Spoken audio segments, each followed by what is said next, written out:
Hey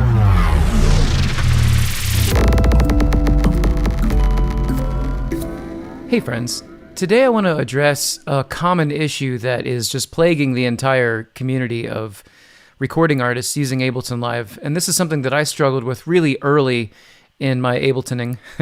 Basically what the problem is that people are recording latency. They're recording with latency into Ableton instead of recording without latency or using the plugin delay compensation to make their tracks as they played them, okay? And I can explain this a little bit better here in a moment.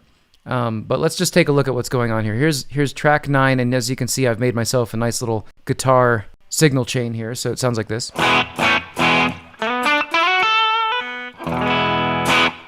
And if there's enough interest in this, I will make a video eventually on how to get a great guitar sound using just Ableton devices, because you really can. There's great tools in here.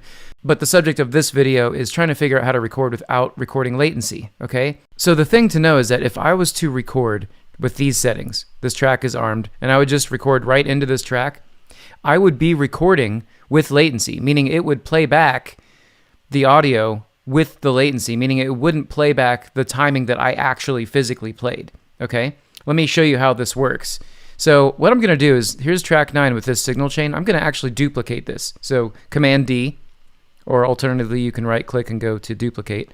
But I've just duplicated this track. Now on this track I'm going to leave the auto switch on. So you see how there's this monitoring section? It says, when monitoring is active, a track's input is played through its devices so it can be heard at the output. Okay? And then on this track, I'm going to turn the monitoring to off.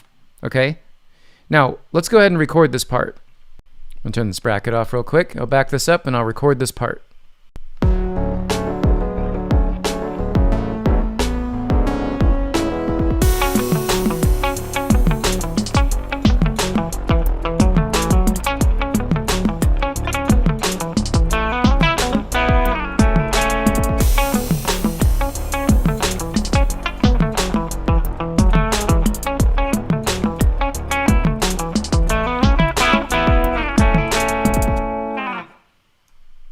Okay, so I just recorded this part.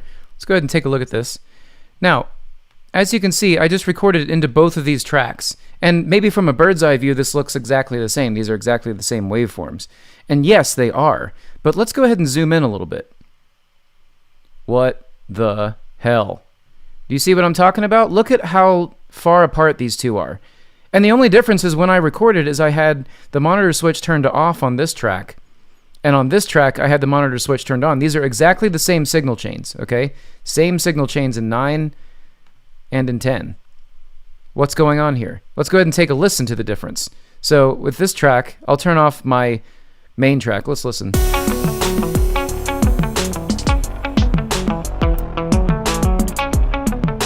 you see what's going on? That track is late sound. It sounds like it's late. Now if I turn on this track, let's take a listen to the one that I recorded without the auto switch on.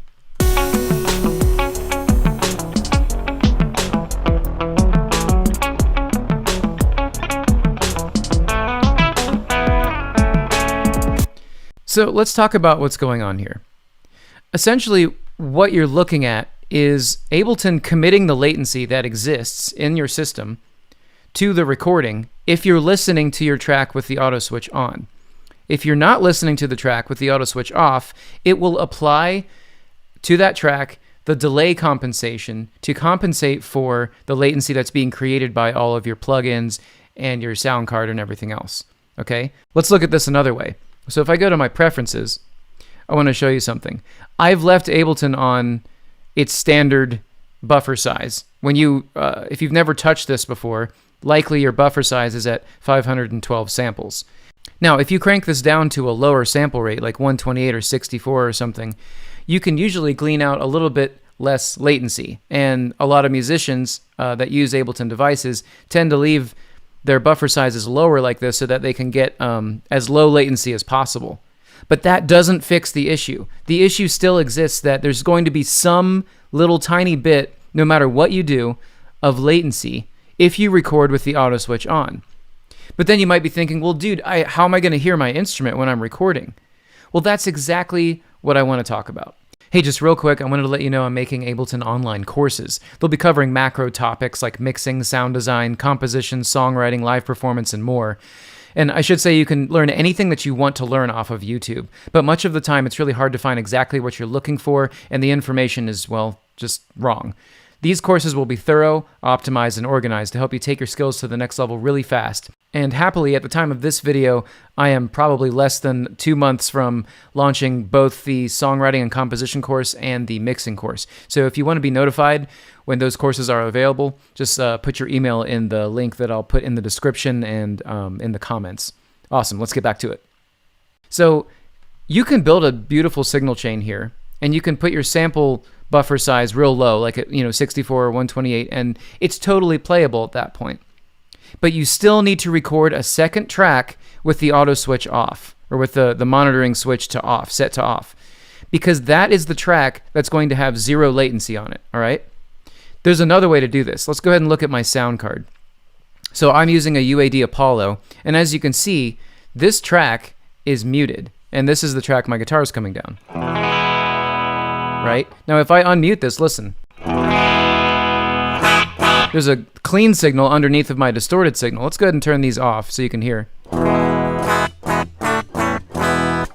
So what's going on here is that this is what's called direct monitoring, and you've probably seen it on your sound card or seen this word at least before. What this means is that there is a signal directly coming into my sound card and directly out to my ears. This has no latency either. There's 0 latency here whatsoever.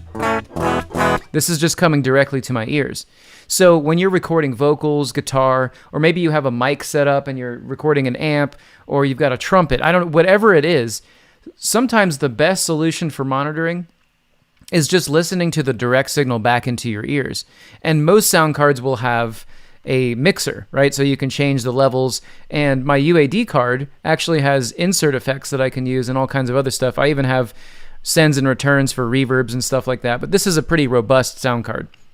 A lot of you are probably using Focusrite, kind of those little sapphire ones, and a lot of them have right on the front panel a little thing that says direct monitoring. Some of them even have a direct monitoring blend control, okay? The reason that this exists is because of this issue specifically. When you're recording into Ableton, okay, you have to be extremely careful about using this auto switch. So let's talk about this a different way. Ableton Live tries to treat MIDI and audio exactly the same way. So they wanted to have the interface look exactly the same way, and they did this. I think this is a cool thing because it helps your right brain work with your left brain a little bit more. And if I go up here and I look at a MIDI track, okay, the auto switch has to be on if this track is armed for me to get sound. If it's off, I can't play it, right? So I think that they tried to treat audio exactly the same way. I wish, though, that there was some sort of warning saying, hey, you're about to record latency, be careful. Make sure you record a track with the auto switch off, okay? So, my workflow in all of this is I'll create a track with the auto switch on and make my effects rack, okay? Like with my guitar, I'll make an effects rack. Right before I record, okay, I'll duplicate this track so I have a second one and turn the auto switch off. Now, let's say that you don't have the resources to make that track again, okay? Your computer CPU is spiking and stuff.